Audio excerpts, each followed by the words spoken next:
Hai, saya Cikgu Hui. Hari ini kita sentuh tentang imbuhan, nilai, bentuk piawai dan simbolnya.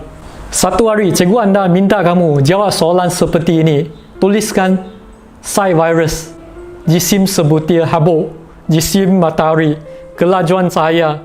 Adakah anda tulis diameter virus adalah seperti 0.000000005 meter?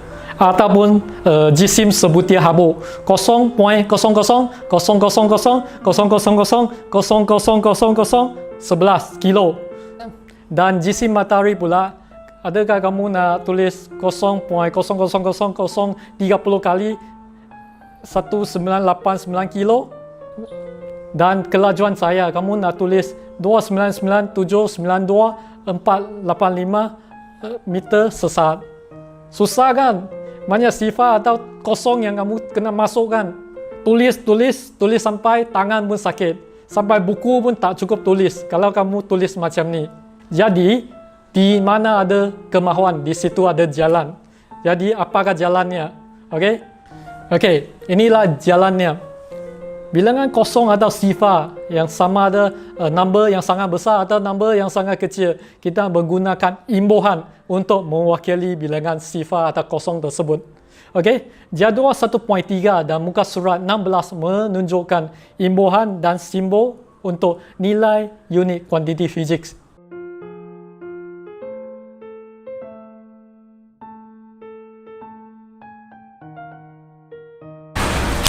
Okey, hari ini cikgu nak ajar kamu bagaimana nak menghafal imbuhan dengan nilai-nilainya. Okey, pertama sekali cikgu nak kamu tulis 9, 6, 3, negatif 1, negatif 2, negatif 3, negatif 6, negatif 9. Okey, ini kena hafal. Tak susah kan? 9, 6, 3, negatif 1, 2, negatif 3, negatif 6, negatif 9. Apa maksudnya? Satu nilai itu mempunyai 9 kosong. 1, 2, 3, 4, 5, 6, 7, 8, 9. Okey, ini pula bermaksud di belakang dia ada 6 kosong. Contohnya 1, 2, 3, 1, 2, 3. Okey, ini bermaksud 3 kosong di belakang. Okey, ini 1000. Okey, negatif 1 membawa maksud. Okey, kosong dia di depan. Maksudnya 0.1. Manakala negatif 2 bermaksud ada 2 kosong di depan. Okey, ini negatif 3 maksud ada 3 kosong di depan. Ini 6 kosong di depan. Okey, ini 9 kosong di depan. 1, 2, 3, 1, 2, 3, 1, 2, 3. Okey, 9 kosong. Okey, sekarang cikgu nak kamu tuliskan simbolnya. Ini boleh hafal kan? 9, 6, 3, negatif 1, negatif 2, negatif 3, negatif 6, negatif 9. Okey, cikgu sekarang nak kamu tulis simbol. Imbuhan untuk number yang mempunyai 9 kosong di belakang, kita namakan dia giga. G, simbol dia G. G bermaksud giga. Contohnya dalam CPU, komputer. Kamu pernah dengar 3.4 GHz, 1.2 GHz, itulah giga. Okey, simbol dia G. Okey, kalau number itu mempunyai 6 kosong, kita namakan dia mega. Simbol dia M, mega. Okey, mega juga sesuatu yang besar. Contohnya megacells, itu menunjukkan sesuatu yang besar. Okey, megabyte, 10 MB, 20 MB, itu mega. Number yang ada 3 kosong di belakang pula, kita namakan dia kilo. Okey, K. Okey, kilo ni simbol dia K, K besar. Okey, dan 0.1 ni kita namakan dia desi. Okey, desimeter, D.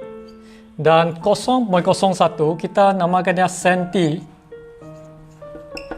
Okey, simbol dia C. Contohnya cm dalam pembaris kamu. Okey, dan negatif 3. Okey, number yang ada 3 kosong di depan kita namakan dia mili. Contohnya kita boleh dapat pada pembaris kamu, milimeter ataupun ml, mililiter. Okey, M kecil. Okey, 60 di depan pula kita namakan dia mikro. Okey, mikro punya simbol macam ni. Okey, ini macam mana baca? Ini kita namakan dia mu. Okey, MIU, mu. Number yang ada 90 di depan kita namakan dia nano. Okey, simbol dia N kecil. Okey, nano biasanya menunjukkan sesuatu yang sangat kecil. Contohnya nanobot, nanoteknologi. Okey, itu adalah nano. Okey, dengan cara ini kamu tulis banyak kali, kamu akan dapat menghafal jadual 1.6 dengan senang. Dan penghafalan ini sangat penting sebab dia membantu kamu menyelesaikan banyak masalah.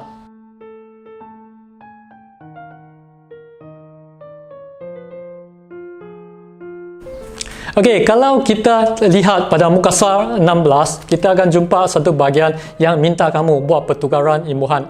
Maksudnya imbuhan yang besar tukar kepada kecil ataupun sebaliknya, tukar dari imbuhan kecil ke besar. Okey, contohnya kita nak tukarkan mega ke nano ataupun tukarkan mikro ke kilo. Okey, itu maksudnya. Bagaimanapun cara yang ditunjuk dalam buku teks agak susah nak difahami dari segi konsep. Okey, sekarang cikgu nak tunjukkan cara yang buatkan kamu lebih senang nak faham konsep pertukaran imbuhan ni. Okey, contohnya cikgu simpulkan situasi soalan yang kamu akan hadapi. Dia hanya dua situasi saja, iaitu pertukaran antara imbuhan besar ke kecil ataupun dari imbuhan kecil ke besar. Dua situasi saja. Okey, contohnya situasi pertama, tukarkan imbuhan yang besar kepada imbuhan yang kecil. Okey, kalau kamu jumpa situasi macam ni, kamu perlu bundakan titik perpuluhan ke belakang supaya nombor itu jadi besar.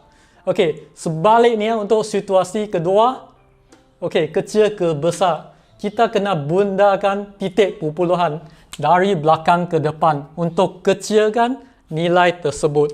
Okey, boleh faham? Okey, tak faham tak apa, cikgu bagi contoh. Okey, contoh yang pertama. Contohnya 1.2 miligram tukar kepada gram. Macam mana nak tukar? Okey, mengikut cara macam ni, bundakan titik perpuluhan ke belakang dan dengan merujuk kepada jadual yang kamu salin tadi. Okey, mega ada berapa kosong? Mega ada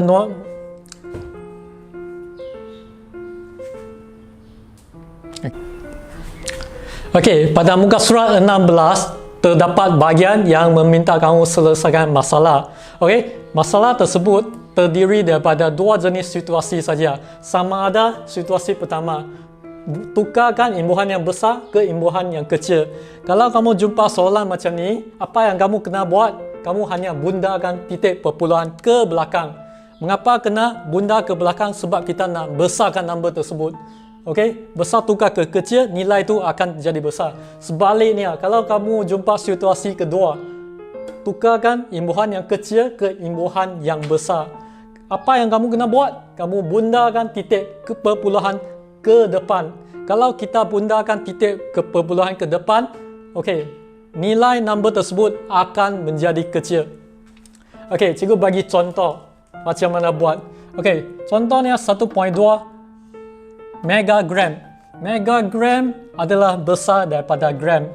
Okey, besar berapa kosong? Okey, kalau kamu belajar tadi, mega menunjuk belakang dia ada 6 kosong kan? Kamu bundakan titik perpuluhan sebanyak 6 kali. Okey, 1, 2, 3, 4, 5, 6. 2, 1, 2, 3. Okey, inilah jawapannya. Bundakan titik perpuluhan sebanyak 6 kali. Okey, situasi soalan ni macam mana? Mega tukar ke miligram. Okey, besar ke kecil. Tapi bunda berapa kali? Mega bunda ke belakang 6 kali. Tambah dengan mili. Mili 3 kali. Okey, jadi dia akan bunda 9 kali. 1, 2, 3, 4, 5, 6, 7, 8, 9. Okay, miligram. Okay, kalau kamu jumpa soalan macam ni, okay, mega ke kilo, sangat jelas. Besar ke kecil. Tapi kena bunda berapa kali? Mega dengan kilo, jaraknya 30. Jadi kamu hanya perlu bunda 3 kali saja. Okay, 1, 2, 3. Ini jawapannya. Okay, sekarang kita lihat situasi kedua, kecil ke besar. Okay, cara dia lebih kurang sama. Okay, mili ke saat, kecil ke besar. Okay, kita bunda berapa kali? Mili. Mili negatif 3, maksud bunda 3 kali ke depan. 1, 2, 3.